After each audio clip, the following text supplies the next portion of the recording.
Ya, jadi sebenarnya pembicaraan tentang makanan laki perempuan ini ujungnya, yang saya mau bahas sekarang, kita ini darurat sebenarnya di depan. Karena sekarang apa? Nggak cukup jadi orang tua yang cuma cari nafkah, tapi kita harus jadi orang tua yang menjadi teladan. Wallahi Bu, ini barusan belum ada sebulan mungkin. Ya, ini lihat bagaimana rapuhnya generasi sekarang loh. Saya itu ketemu dengan seorang anak, ya. Anak ini subhanallah ya, setelah diperiksa itu banyak sekali problem atau masalah penyakit dalam tubuhnya. Anak umur 15 tahun. Oke? Apa yang terjadi?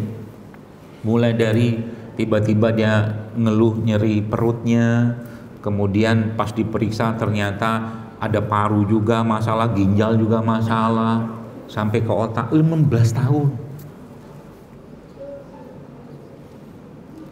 Saya telusurin, kamu ada masalah nggak sama bapak? Saya bilang, atau sama orang tua, atau berkaitan dengan keinginan. Oke. Akhirnya sempatlah subhanallah dia apa ya? Dia mengatakan dia pengen sesuatu gitu loh.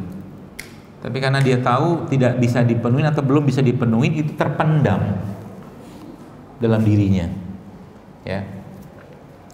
Yang diminta apa? Sederhana, Bos sekalian. Sederhana. Handphone. Hanya handphone. Oke. Singkat cerita, ada rezeki dibelikanlah handphone. Itu ternyata penyakitnya masih muncul sampai terakhir sempat terdiagnosa seperti leukemia.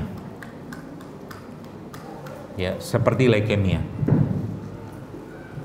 Periksa ini segala macam gitu kan, bahkan saya manggil beberapa teman saya yang memang ahli dalam ruqyah, saya panggil, ternyata nggak ketemu juga masalahnya apa.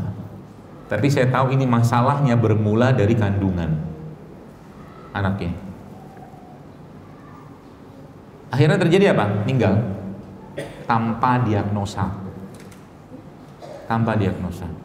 Dokter pun waktu kita sempat lihat itu tuh subhanallah mikir ya antara diagnosa leukemia nggak cocok sama labnya, antara fisik sama lab nggak cocok juga. Ini penyakit apa coba? Dan itu sekarang banyak kayak begitu sekalian. Ya, ini baru lagi nih beberapa waktu lalu juga ada anak-anak juga seperti itu. Gara-gara orang tuanya memaksakan luar biasa keinginannya kepada anak. Ya, maunya anaknya begini, orang tuanya maksa begini. Tubuhnya berontak, muncullah penyakit yang tidak diduga oleh orang tuanya. Ya, ini baru satu apa ya, tema sendiri ya, berkaitan dengan penyakit ini juga berkaitan sama keseimbangan laki dan perempuan tadi. Oke, nah jadi terus bagaimana dokter solusinya kalau sudah kayak begitu? Minta ampun. Kita sebagai orang tua minta ampun. Ya, either dia unwanted children ya, atau anak yang tidak diinginkan. Maksudnya anak yang diinginkan itu seperti apa tadi?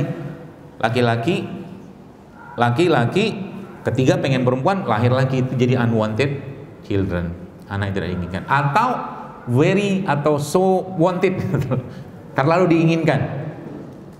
Itu juga bisa ada masalah. Makanya tenang aja gitu loh. Apa yang Allah kasih itulah yang terbaik. Ya.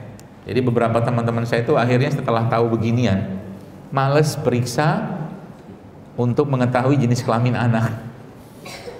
Apa dikasih terima aja lah. Nanti kan buat persiapan, alah macam sekarang susah bener beli baju anak gitu kan. Kayak kita belanjanya berpuluh-puluh kilometer, tinggal ngambil handphone jadi itu baju anak selesai. Seketika itu juga anak tuh lahir gitu loh. Masalahnya sekarang itu tadi, ketika yang di dalam kandungan itu tidak diinginkan, kan masalah kan buat anak itu gitu loh. Ya, yang laki-lakinya, yang perempuannya ya, kan nih perempuan, yang ketiganya pengennya laki-laki, maka kalau dia lahir perempuan, anak perempuannya akan punya kapasitas atau akan seperti laki-laki gitu loh kelakuannya. Sama juga yang perempuan tadi, ya, laki-laki pengennya perempuan, keluarnya laki-laki. Nanti coba lihat. Itu biasanya banyak terjadi di anak ketiga biasanya. Ya.